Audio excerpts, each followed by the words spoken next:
Bismillahirrahmanirrahim. Assalamu alaikum warahmatullahi wabarakatuh.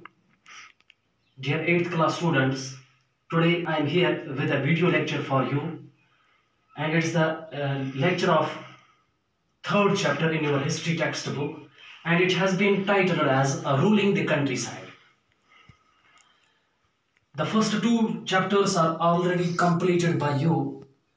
Your concerned teacher in the chapter number 2 would have gone through a battle, that is the Battle of Buxar. This Battle of Buxar was actually fought in 1764. And in this Battle of Buxar, there were two opponents. On the one side, it was Mir Qasim, and on the other side, it was East India Company.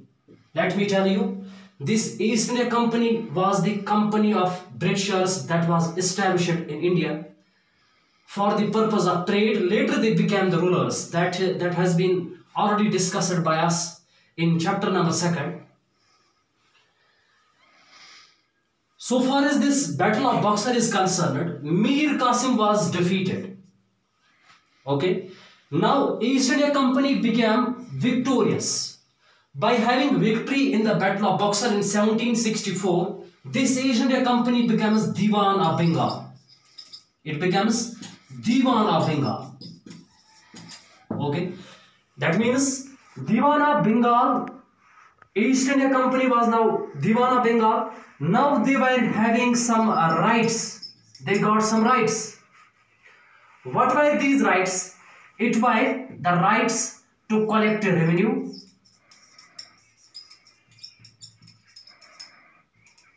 okay, and the rights to decide social cases.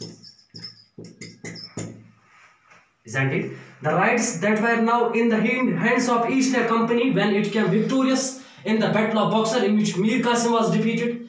Now the rights in the hands of East India Company when it becomes the Diwan of Bengal. That means they were having the rights to collect revenue, and they were now having the rights to decide social cases. Okay. Now, after getting these two rights, that is right to collect revenue and the right to decide social services, they were having some responsibilities as well. There were now three responsibilities of East India Company after 1764, or I can say after becoming the Diwan of Bengal. What were these responsibilities? My dear students, I will tell you. The first responsibility is organizing revenue.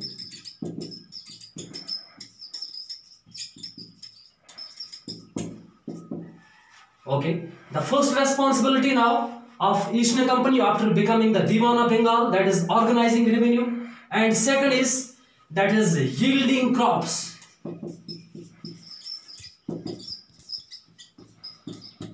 And the third responsibility of East India Company after becoming the Diwan of Bengal in 1764, that is colonizing countryside.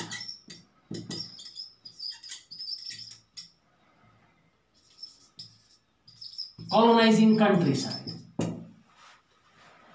Here we will discuss about this colonization, or we can say that it is also known by the name of imperialism. That has been already discussed by us in the previous lecture. Imperialism means when a weak country is subjugated by a powerful country. Okay, that means other than the towns and cities of India, now they have the responsibility of colonizing the countryside, or we can say countryside also means the rural areas, or in other words we can say that villages. Now three responsibilities. The first responsibility is organizing revenue. Second responsibility is yielding crops they needed, I mean cash crops. Okay, and the third is colonizing countryside. These were now the responsibilities of East India Company, after becoming Diwan of Bengal, when they came victorious in a battle, that battle is commonly known as Battle of Buxar, that was fought in 1764. Now, my dear students, moving ahead, we will discuss their measures. What were the measures, or we can say, what were the policies of the East India Company for organizing the revenue? Okay. Now, the first policy, or we can say the first measure to organize the revenue, or we can say to colonize the countryside, to generate the income from the countryside. What was this measure? What was this policy? That is simply known as a settlement, known by the name of permanent settlement.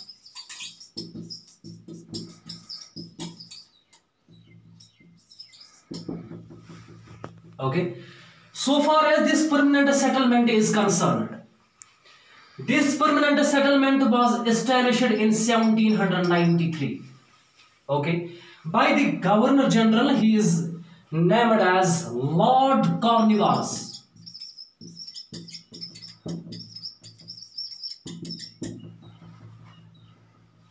Hope that's getting clear to you. I will recapitulate. For generating the income from the countryside, they took some steps, they took some measures to generate the income. That is, they established the first policy, that is known as the permanent settlement. And this permanent settlement was introduced in the year 1793, and its introducer was the Governor General. He is named as Lord Cornwallis. Now, what was this permanent settlement? I will tell you. So far as this permanent settlement is concerned, it was simply an agreement. Permanent settlement, then the name of an agreement. This agreement was signed between East India Company, or we can say this East India Company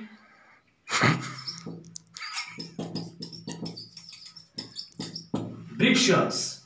An agreement signed between East India Company, or we can say Britishers, and on the other side it were the landlords of India.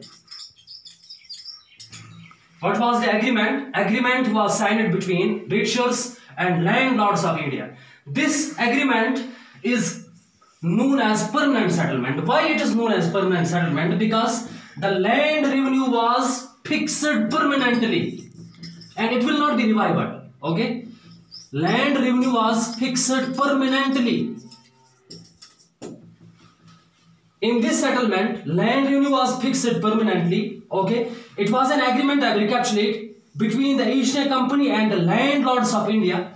Land revenue was fixed permanently. That is why that settlement is known as permanent settlement. That was established by Lord Cornwallis in 1793. Okay, that very settlement is known as permanent settlement. Now, there were some problems that were lying with this permanent settlement. Or in other words, I can say that this permanent settlement has two main problems. The revenue that was fixed permanently, that was extremely high.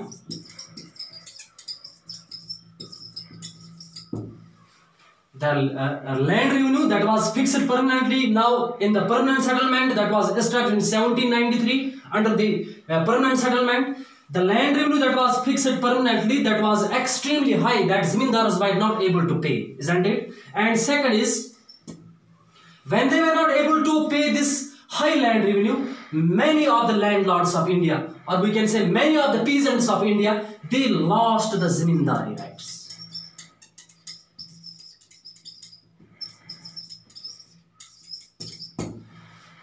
When the land revenue was extremely high, and the result was that many of the landlords of India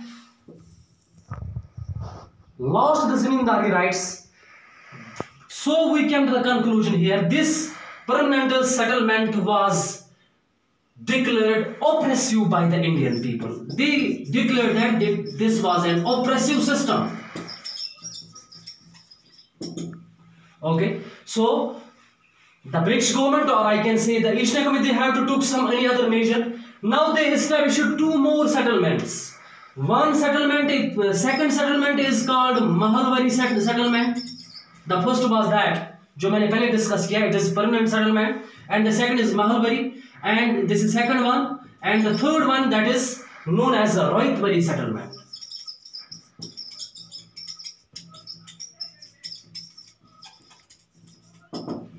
What is this Mahalwari settlement? What is this Rohitwari settlement all about? Was it an oppressive system like the permanent settlement? What were the features of Mahalwari system? What was actually the Rohitwari system? That all will be discussed in the coming lectures. Hope you would have enjoyed. Thank you.